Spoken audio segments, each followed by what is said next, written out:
Klimat zmieniał się zawsze, ale nigdy w tak zastraszającym tempie. System klimatyczny jest, ogólnie rzecz biorąc, można powiedzieć, że jest to dynamiczny system nieliniowy, a więc on jakby charakteryzuje się pewną immanentną zmiennością. Tak? Jeśli prześledzimy coś, co się działo w historii geologicznej, mamy takie informacje chociażby na podstawie danych proxy, czyli danych pośrednich, to widać wyraźnie, że pewna naturalna zmienność klimatu jest jak najbardziej zauważalna i jest czymś naturalnym.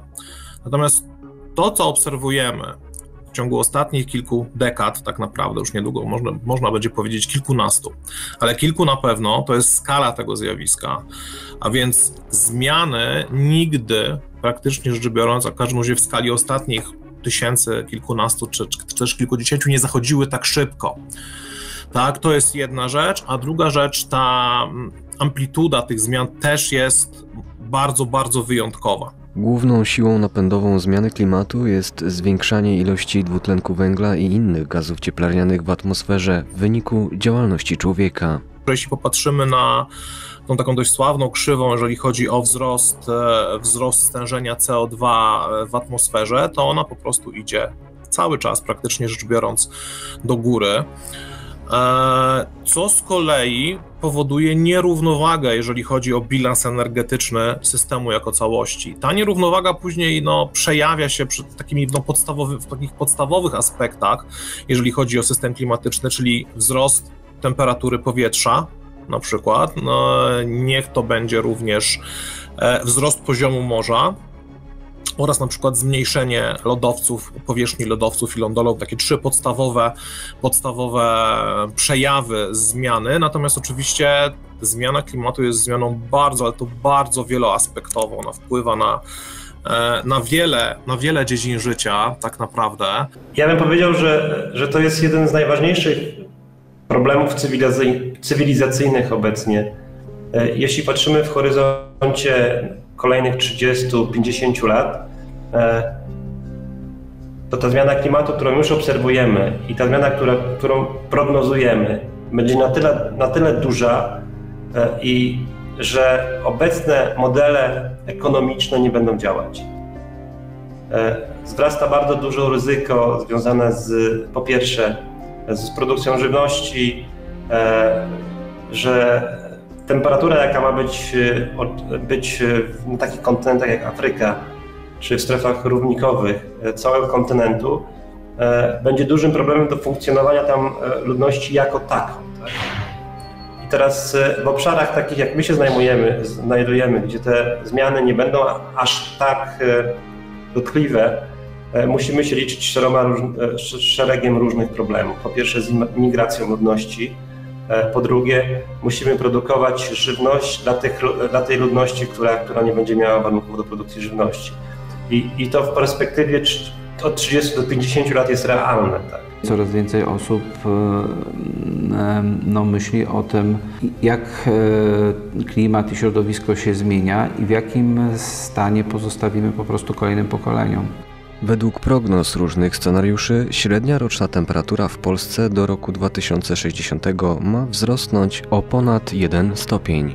To się może wydawać, 1 stopień że to niby jest niewiele, natomiast tak naprawdę trzeba pamiętać, że ta zmiana, którą obserwujemy, jeżeli chodzi na przykład o temperatury, to jest z jednej strony przesunięcie wartości średniej, tak? Czyli to jest właśnie ten 1 stopień, ale z drugiej strony jest to pewne spłaszczenie rozkładu, a więc coraz częściej będą występowały zjawiska ekstremalne. Jeżeli popatrzymy na przykład na tą właśnie liczbę dni upalnych, to szacuje się, że średnia liczba tych dni upalnych wzrośnie od 3 do 6, w zależności od tego scenariusza, mniej więcej właśnie do końca tego 2060 roku mniej więcej.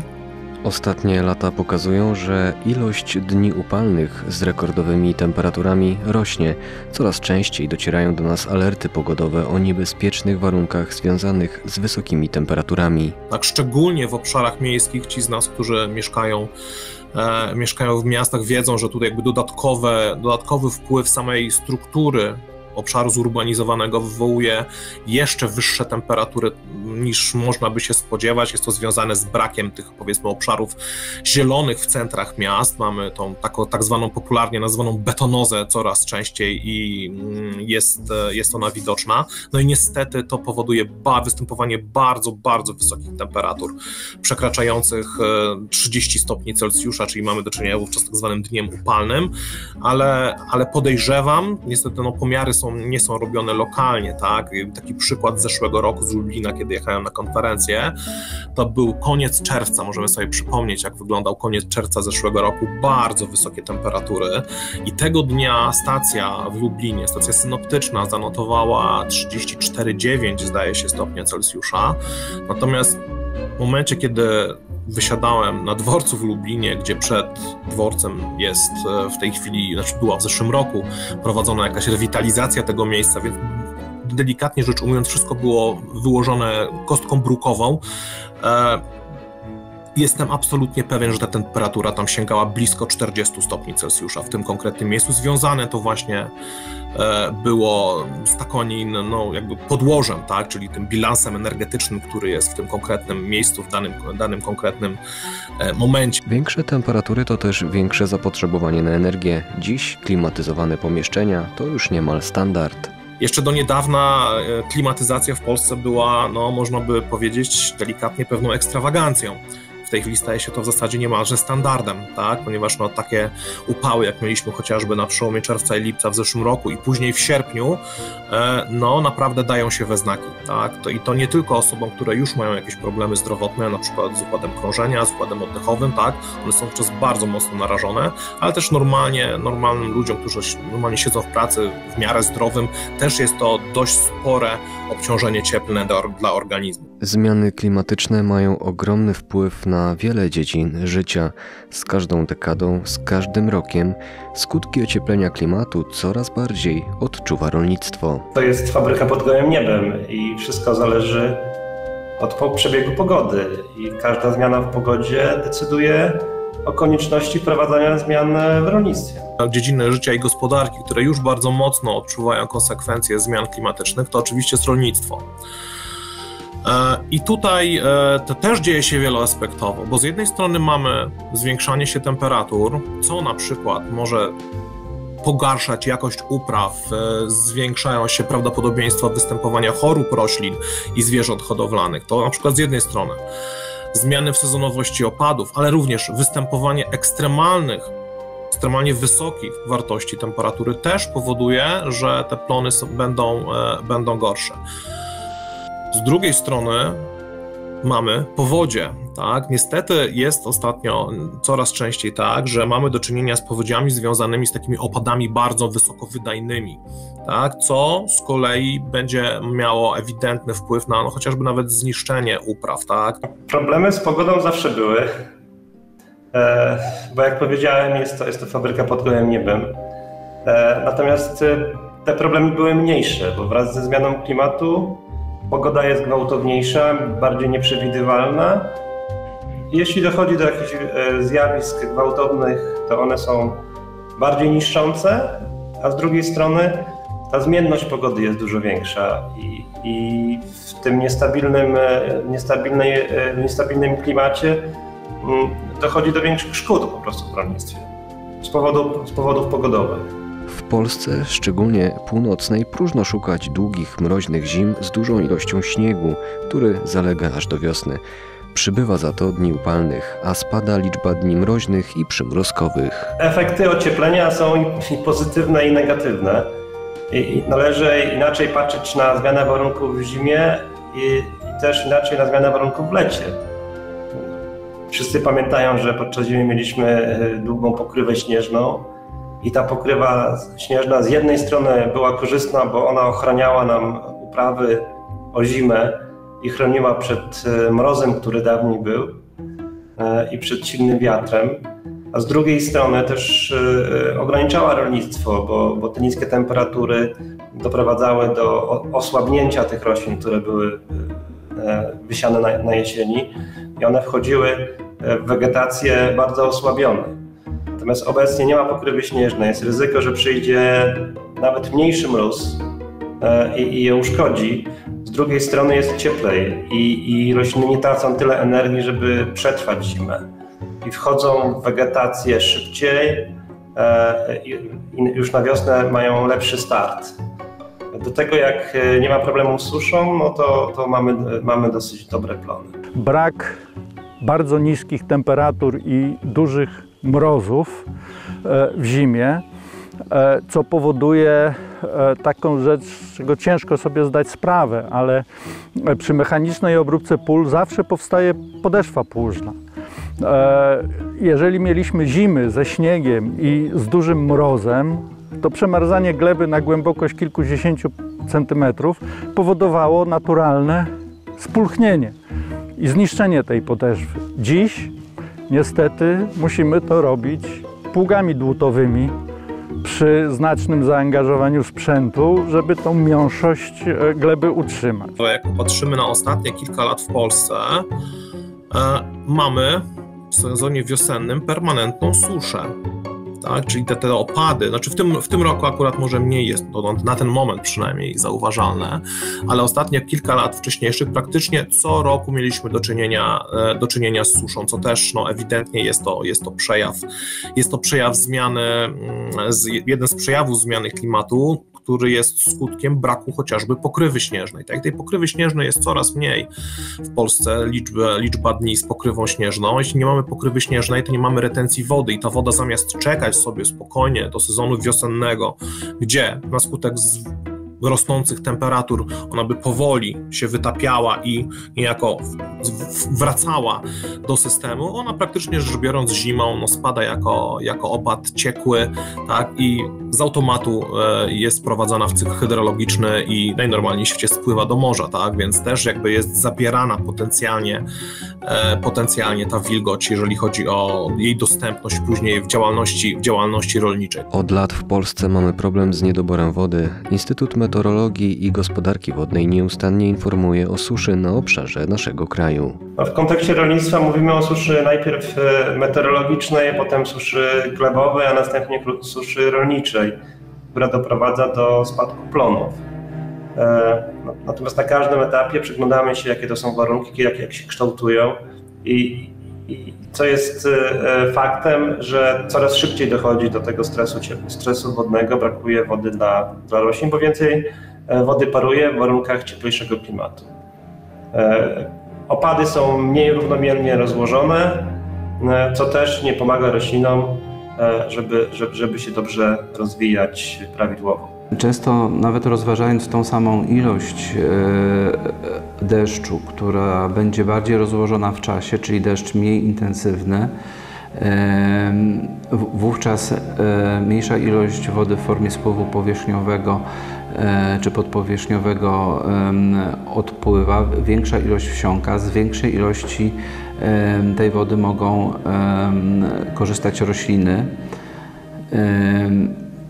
Natomiast jeżeli jest opad o charakterze nagłym, deszcz nawalny, wówczas większa część tej wody w formie spływu powierzchniowego będzie odpływała, mniej wsiąknie i mniejsza jej ilość będzie możliwa do wykorzystania przez rośliny. Więc ta nagłość zjawiska ma tutaj dosyć duże znaczenie. Susza to nie tylko efekt ocieplenia klimatu, ale i źle prowadzona gospodarka wodna zarówno na obszarach wiejskich, jak i zurbanizowanych. Krótkie ulewne deszcze, coraz częstsze, nie przyczyniają się do odnowienia zasobów wodnych. Potrzebne są rozwiązania kompleksowe związane z małą i dużą retencją. Wspólna polityka rolna będzie finansować tego typu działania. Rolnicy w Polsce będą mogli m.in. dostać dopłaty w ramach tzw. ekoschematów. Coraz większą uwagę przywiązuje się do retencjonowania wody na obszarach rolniczych. Można powiedzieć, że to jest taki kolejny etap związany z wdrażaniem tego typu projektów. Pierwszym takim masowym adresatem, jeżeli chodzi o programy retencjonowania wody, to były Lasy Państwowe. w lasach od lat 2000 w zasadzie bardzo dużo wykonano urządzeń małej retencji, obiektów małej retencji. Głównie chodziło o to, żeby ustabilizować poziom wody w ramach mokradeł, użytków ekologicznych, ale także poprzez budowę oczek wodnych, zapewnienie miejsc wodopoju dla zwierzyny leśnej, oczywiście poza tymi kwestiami retencyjnymi. W tej chwili właśnie pojawiło się dużo możliwości starania się o dofinansowania na terenach rolniczych, no i pewne takie ułatwienia dla rolników, no po to, żeby i na tych obszarach w jak największym stopniu tą małą retencję wdrożyć. No szczególnie jest to istotne, bo często z punktu widzenia rolników zastosowanie jakichś zadrzewień, miec w ramach swoich użytków, pozostawienie oczek wodnych, mokradeł, a więc są to wszystkie elementy, które powodowałyby sprzyjanie gromadzeniu wody, retencjonowaniu wody. No teraz w tych czasach, kiedy wykorzystuje się duże maszyny do uprawy, bardzo często traktowane są jako przeszkoda w prowadzeniu działalności rolniczej. I dlatego myślę też, jest to taka bardzo, bardzo duża zachęta, żeby jednak myśleć i w kierunku właśnie środowiska i jego stanu. Adaptacja rolnictwa do zmieniających się warunków klimatycznych to jedno. Druga strona medalu to wpływ rolnictwa na postępujące zmiany. Taki szacowany wpływ rolnictwa na powodowanie globalnego ocieplenia to około 10%. Tego wszystkiego, co emitujemy do atmosfery, czyli gazów cieplarnianych, rolnictwo ma wpływ w 10%. To też nie jest tak, że późno się bierzemy za rolnictwo. Wzięliśmy się za te dziedziny działalności człowieka, które są bardziej emisyjne i gdzie emitowanie dwutlenku węgla czy innych gazów cieplarnianych do atmosfery jest ewidentnie i może być ograniczone. I są technologie, które na przykład w energetyce pozwalają teraz przejść na tak zwaną zieloną energię czy czystą energię. Natomiast w rolnictwie sprawa jest dużo bardziej skomplikowana, bo głównym gazem cieplarnianym rolniczym jest podtlenek azotu. Ta emisja podtlenku azotu faktycznie wynika z nawożenia azotem gleb różnego typu nawozami, czy to będą nawozy naturalne, czy to będą nawozy mineralne, które produkujemy w fabrykach i tam też powodujemy emisję, ale to jest proces biologiczny, tak? I tutaj jest dużo trudniej po pierwsze zbadać te emisje, a podstawowa metoda ograniczenia tych emisji to jest racjonalne nawożenie, także dobra gospodarka nawozami. Rolnictwo ekologiczne i zrównoważone, ochrona bioróżnorodności czy gospodarka obiegu zamkniętego to kierunki, jakie trzeba obrać, by rolnictwo zmniejszyło swój ślad węglowy. My mówimy o kilku ścieżkach rozwoju dla rolnictwa. Mamy ścieżkę rozwoju dla rolnictwa intensywnego, gdzie próbujemy wprowadzać technologie cyfrowe, nazywamy to obecnie rolnictwem 4.0, gdzie w sposób bardzo racjonalny, precyzyjny będziemy stosować te środki produkcji, czyli nawozy, środki ochrony roślin, ale bardzo precyzyjnie w określonych dawkach i które z jednej strony ograniczą nam zużycie tych środków globalnie, a z drugiej strony pozwolą ograniczyć ryzyka związane ze stosowaniem tych środków na polu. Natomiast promujemy też rozwój rolnictwa ekstensywnego, i to będzie rolnictwo powiązane właśnie z produkcją zwierzęcą, w którym promujemy, żeby była mniejsza obsada zwierząt, żeby stosować własne nawozy, żeby w ten sposób ułożyć zmianowanie w gospodarstwie, żeby to gospodarstwo w jak największym stopniu można było określić jako gospodarka cyrkularna. I to jest druga ścieżka rozwoju rolnictwa. Oczywiście to są ideały, gdzieś się musimy w połowie tego wszystkiego spotkać. Walka ze zmianą klimatu to jedno z najważniejszych wyzwań naszej cywilizacji. Nic dziwnego, że większość unijnych polityk, strategii i programów zwraca uwagę na ten problem. To ostatni dzwonek, by wdrożyć kompleksowe rozwiązania we wszystkich obszarach i dziedzinach naszego życia, by spowolnić dynamikę zmian klimatycznych.